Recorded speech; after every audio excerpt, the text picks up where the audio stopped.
Welcome to Beyond Distribution with GTDC podcast. In today's episode, Frank talked to Tatjana Wismeth, Head of Distribution and Supply Chain Intelligence at GfK. GfK was founded over 80 years ago and is a leading database and analytics company based out of Germany.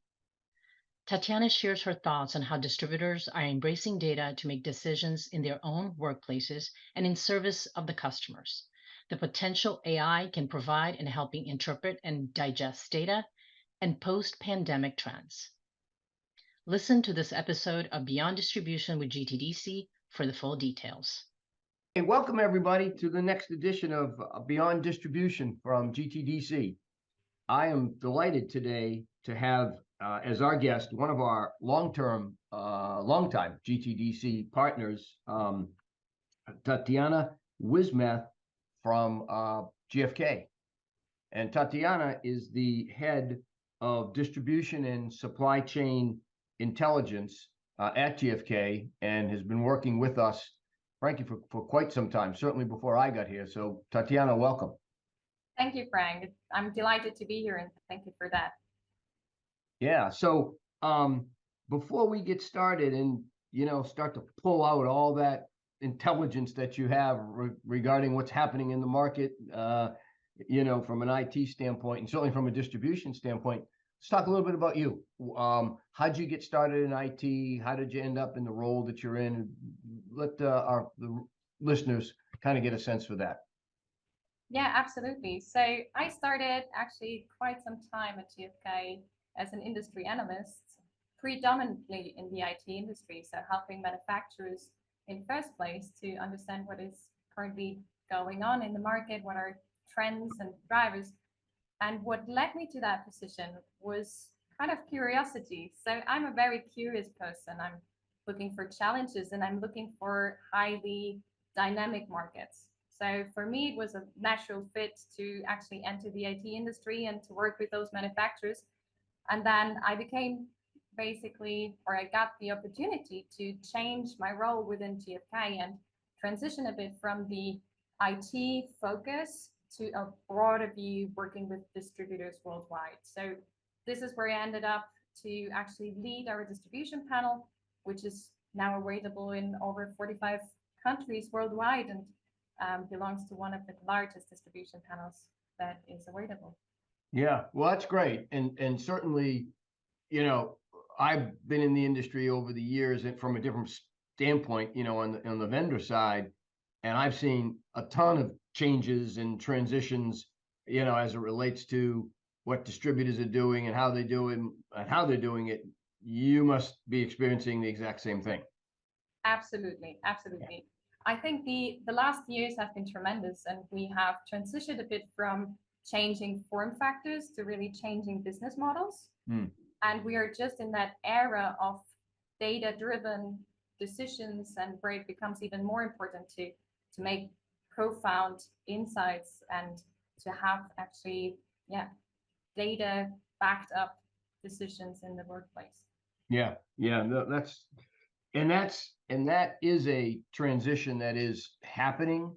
And I think it's interesting, you were at our event in June in Amsterdam, and we talked a lot about this, is that I don't think people are really understanding that and focusing on that. I think people are spending a lot of time, at least from a distribution standpoint, trying to figure out, how do distributors make the transition or help accelerate the transition, that we're seeing in the marketplace, right? With everything as a service, with, software and SaaS and cloud marketplaces, et cetera.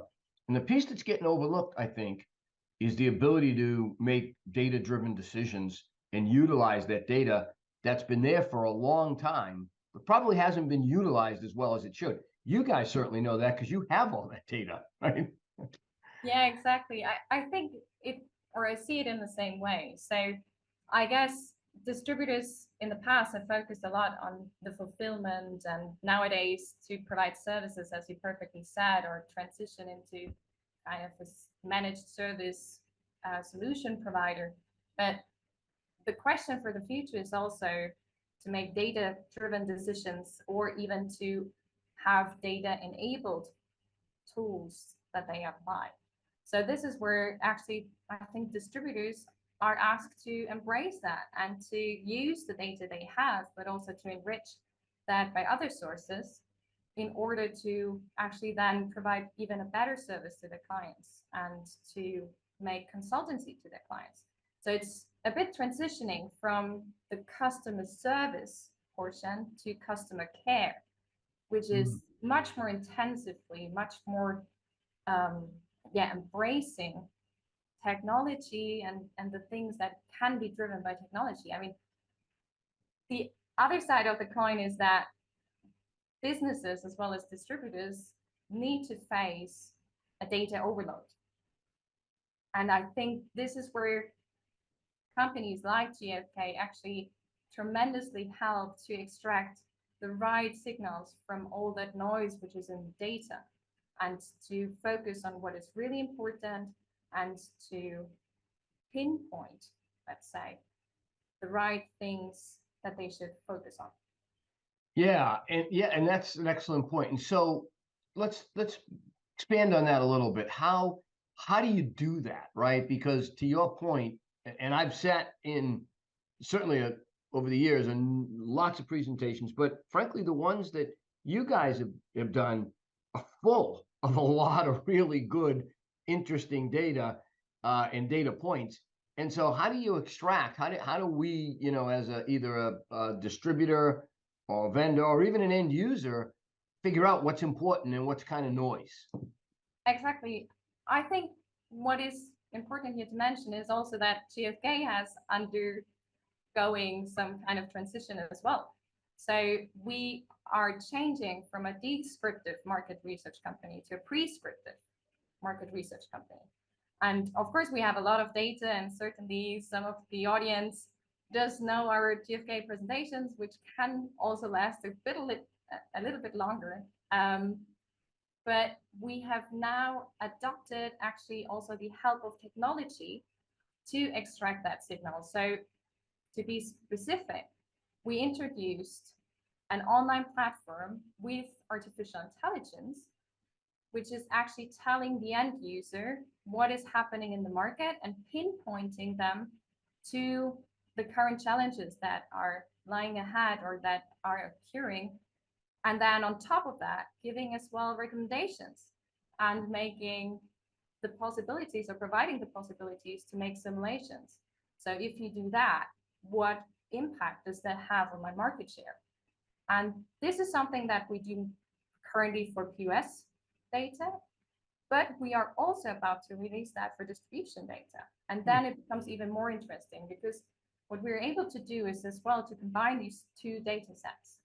So having POS and distribution data side by side, and I think that's incredibly valuable if you look into the supply chain, and if you just consider the recent challenges, for example, that we've seen during the pandemic, or now also in the recent months, to actually balance inventories, to actually anticipate demand, and also to even make more profound, more data-driven decisions actually. And research actually, I mean, we love figures. So research actually tells us that data-driven businesses are more successful. So 30% is actually the uplift that you can create if you do data-driven decisions. Yeah, having spent my time mostly on the vendor side, I know that we would make decisions at sometimes, particularly in the supply chain area, right? That weren't always based on sort of data and history, and more based on, I hate to say it, wishing and hoping, and invariably you get in trouble, right, when that happens. And so I know exactly what you mean relative to looking at, run rates, looking at changes in technology. You can kind of see it, you can kind of pull it out, but it's helpful when somebody like GfK can not only provide all the data, but also dig in and pull out the nuggets that people really ought to be paying attention to, right? And I think that's a valuable component for what you're providing to the vendor community, for sure. Yeah. So you mentioned AI a little bit, Mhm. and certainly that is on the forefront of what everybody's talking about, everybody's thinking about. And frankly, there's a lot of people that are excited about the possibilities, but also a little bit concerned about how it's used and how it should be used. What types of things are you experiencing? Because you guys are obviously participating quite a bit. You mentioned utilizing it. What are you experiencing, and how do you see that's kind of evolving over time? Right. I believe we are just at the beginning of applying artificial intelligence in businesses. And currently, some frameworks are still uncertain. Also, you see that in the discussions which are taking place, if governments should, or the European Union, for example, should provide some kind of framework and some kind of security net for artificial intelligence. So this is, I think, where some of the frameworks are still, or need to be defined, are still a bit unclear. However, is it becoming the disruptor that many anticipate? To some extent, I would say definitely. It has the potential to also provide us with great possibilities, overcoming, as said, the current data overload and really to pinpoint on the right data, but also actually to overcome certain challenges which are created with social, economic, or demographic challenges.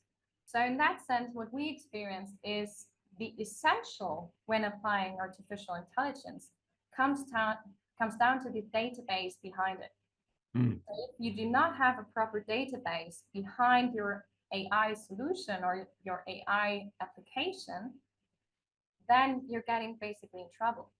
Mm. And another fact which needs to be considered is they are currently working on basically teaching or training AI to forget something. AI is currently not forgetting anything. And that is also something where it comes down to reliability of the data. So yes, I can have a big amount of data, but how reliable is that? And Yeah. it's my own data. If we think about manufacturers and distributors, is that enough? Is that sufficient? And what would I like to apply with it? Would I like to, have an AI-enabled solution that is helping the customer service, etc., or would I really would like to make data-driven decisions and have a big data set, reliable data set to actually anticipate what's happening next in the market?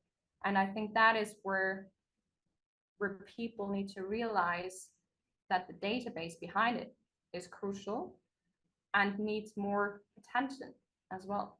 Yeah, that's a really good point. That the forgetting part is really important, because I've seen some examples where AI was just flat wrong, and I've asked people, how could this be? What? And it was, well, something was out there that they pulled from that may not have been correct, but now it's out there, and they don't have a way of distinguishing. AI doesn't have a way of distinguishing whether it's right or wrong. It's data, or it's information, and I think there's a lot of lessons to be learned as we go forward.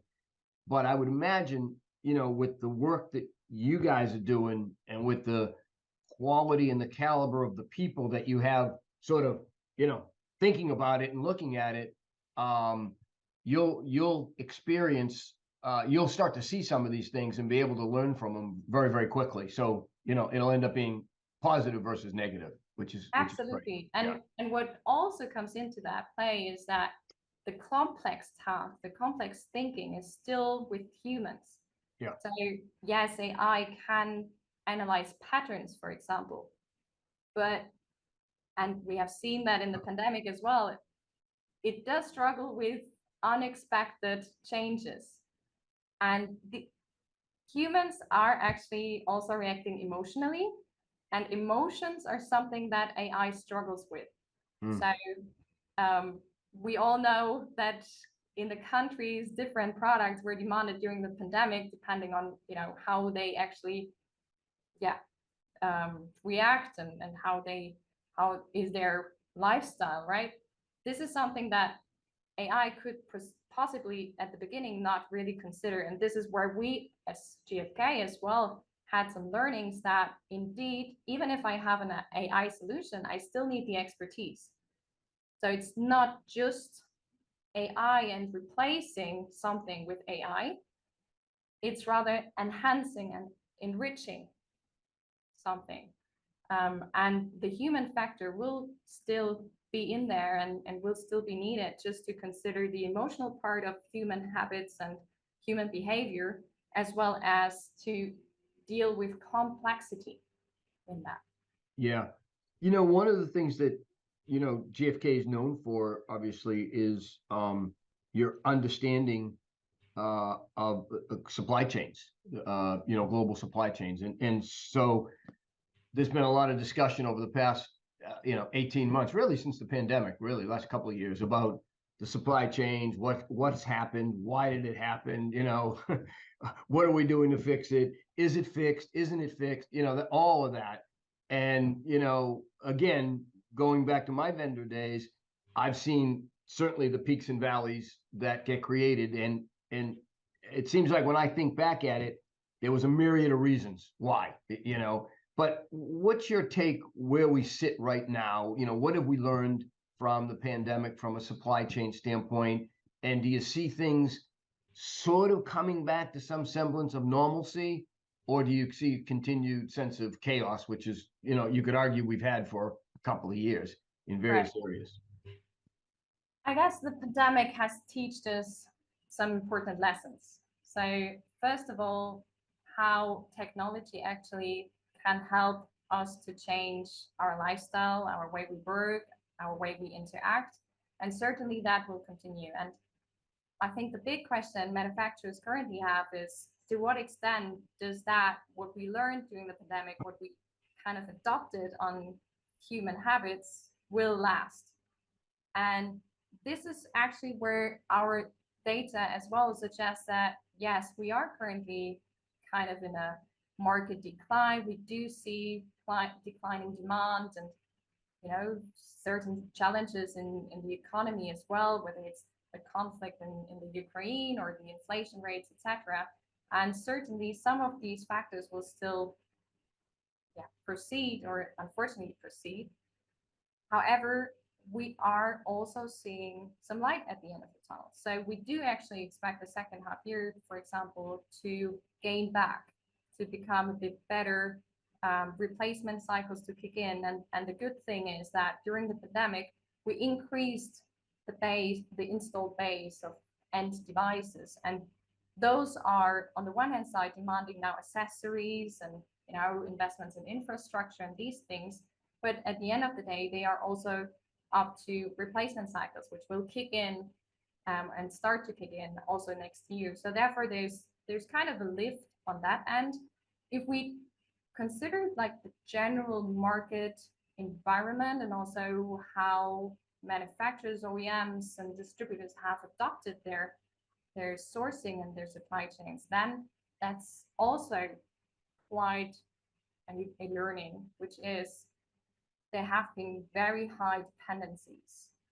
And to diversify risk is also currently on the agenda of various manufacturers.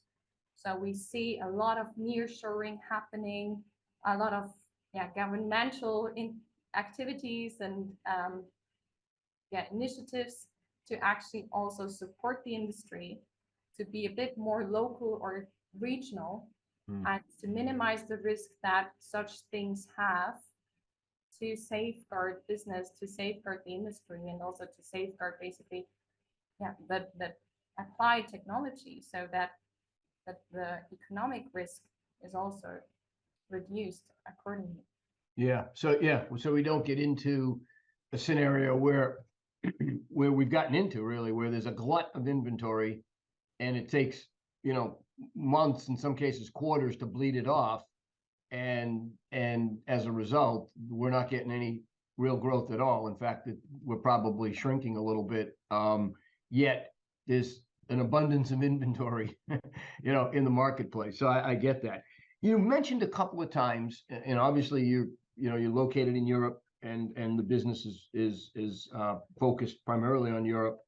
But you've mentioned a couple of times, the EU or regulations, and I know that the EU typically will get very involved. One of the areas we're seeing it is sustainability, and as you know from our event, we've started a pretty significant initiative in this area because there's just so much focus on it from the end user community that I think all participants in the IT supply chain have got to pay attention, right? And if they're not, they're going to miss the boat. And so clearly from a GTDC standpoint, we've got a fairly robust initiative going where we're pulling in the vendors. And what we're trying to do is provide information that frankly isn't available in the marketplace unless you look really hard. What are you experiencing, and what's your take as we go on here? Do you see the EU getting significantly more engaged? Do you see restrictions coming or guidelines in place? What do you see happening? So I believe the EU is always very conscious about initiatives or driving decisions and making regulations. I think distributors, manufacturers, anybody in the industry should actually not wait for the EU to act and to release something. Yep. So I believe that is a good example for a trend which is driven by society.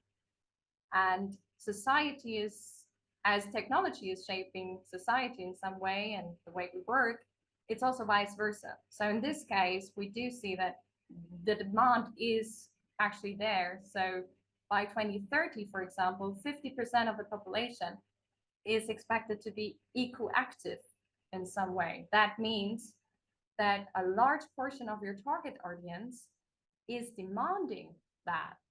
And it's not just a trend which is around the corner, it's actually currently already happening.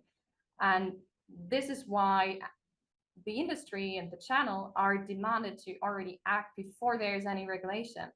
I do believe that there are further initiatives and further regulations from the EU being released and becoming, and we see that with the law of repair, etc., or the right to repair. So a question for the manufacturers would be, to what extent are they opening up for that? Is there a second business model to that? So enhancing, the product life cycle for distributors. They are already engaging a lot into refurbishment, which we also see in our data. However, maybe there's more to that. And actually, also manufacturers need to decide a bit on. Currently, there's not really an industry standard yet, which is dealing with certain product features and how they are defined. So every vendor might have one or the other definition. So I believe a kind of standardized agreement regarding these definitions, that is something where the industry should go ahead before any regulations are coming and should shape that market.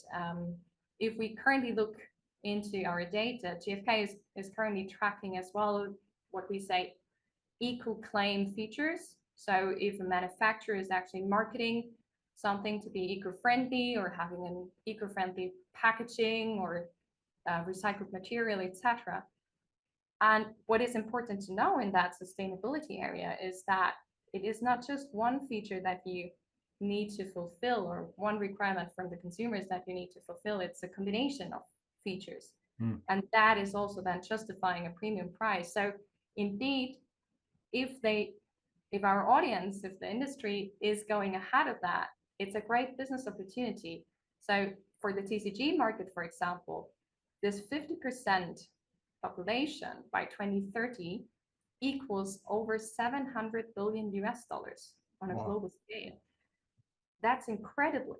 Yeah. I mean, it is also adopted in the FMCG area, but just for technology, over $700 billion. And I think that's a good reason to think about it, isn't it? Yeah, I think it is. And you're right. I mean, we know, for example, the work that we've done, we know that the EU is in fact working on some sort of regulations that, you know, and you know, sort of I think they're calling it SORPAS process, where they will actually monitor you know, each vendor, but it's taking a lot of time. And to your point, something's got to be done while we're waiting for it, right? And that's what we're trying to do. The good news on the distributor front is we've had a huge focus on it from the GTDC members. So the folks that are part of our group, and you know who they are, many of them are headquartered in Europe, are absolutely focused in this area and engaged, and have encouraged us to get more engaged. And we won't be able to develop an industry standard. That's a, you know, that's something that we would like to be able to do. But what we could do is ensure that we have collaboration and team people working together, both at the vendor level and the distributor level, so that as time goes on, we may even have some input into what the EU decides to do and how they do it based on some experience. And, you know, you guys are also in that position where you could probably help from the standpoint of providing knowledge and input based on data and facts and information. Really important. Yeah, absolutely. And I think the GTDC has done a fantastic job so far to bring everybody just on one table to discuss such important topics. It's not only about sustainability, but that's just one factor where you help to actually, yeah, make them interact and make everybody speak to each other. So I guess that was a fantastic platform, and the forum at the EMEA event was just another great example for that. And I believe if we all work together, so market research companies plus GTDC plus the channel and the distributors, that is something where we can shape it rather than just having to react on it, right? Yeah, totally. Well, we'll start to wrap up a little bit here. But you know, one of the things that I am interested in asking you about, because obviously, you know, I worry and think about distribution every day, right? And you know, and obviously so do you. We've mentioned you've seen, you know, changes, you've seen, you know, innovation, you've seen growth. Talk a little bit about where you see Disti going from the standpoint of what you think they need to do in order to react to what you're seeing in the marketplace from customers, right? In other words, what are the requirements the customers have that obviously the distributors have to be able to react to? What are you seeing? I think the supply chain has changed from a linear supply chain to a supply chain network, which is driven by information. Yep. So in the end of the day, distributors need to, yes, do the basics right and fast and reliable, but at the same time evolve more into information and solution providers. So the information piece and the education piece, which comes to that, is becoming more and more essential. And this is where we do see already that distributors are adopting data in the day-to-day business more and more, are actually actively asking for that, to actually incorporate that and to better consult their clients. And in the end, they try to actually also address the different levels, for example, in B2B, the different levels of digitalization of their clients, right? And the clients, the system houses and system integrators have to work with. And that is something where information, education, servicing becomes more and more essential aside from the basics. I mean, if you don't do the basics right, you do not need to process or progress with the other step.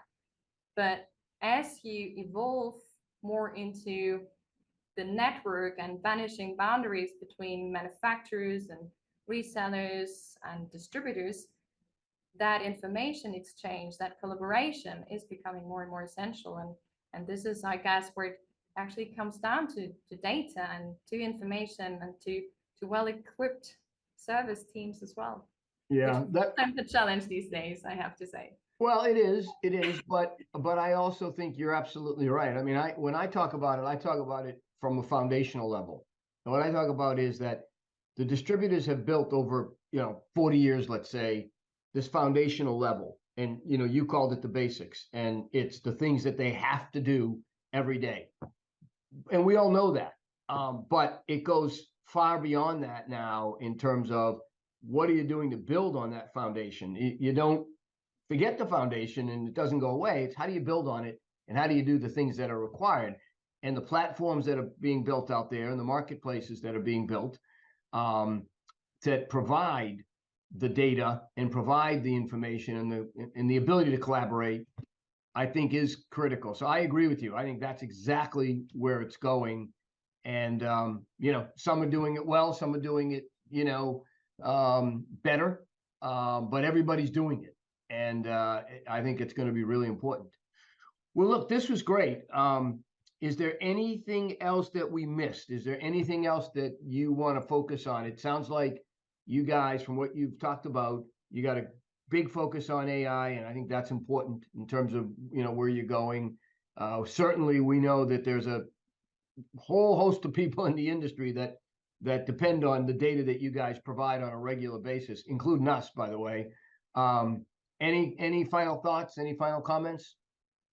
Well, I believe that the game is on, right? On all of us. So if we keep interacting and also exploring the ways and getting more trained on how to apply data, read data, interpret data, and actually then apply it to all our customers, whether it's from a GfK perspective or from a distributor perspective, I think that is where, we can help the channel, we can help the distributors to actually better steer their businesses. And if we do that, and if we just keep on interacting and working on the information-driven supply chain, I guess, then we will all succeed and have a win-win-win situation, actually. Yeah, exactly. Well, that's great, Tatjana. This was fabulous. I really appreciate you taking the time to talk to us, and I look forward to our continued relationship, which, as I mentioned earlier, has been strong for a number of years. So thank you for your time. Thank you, Frank. Likewise, it was a pleasure to be here.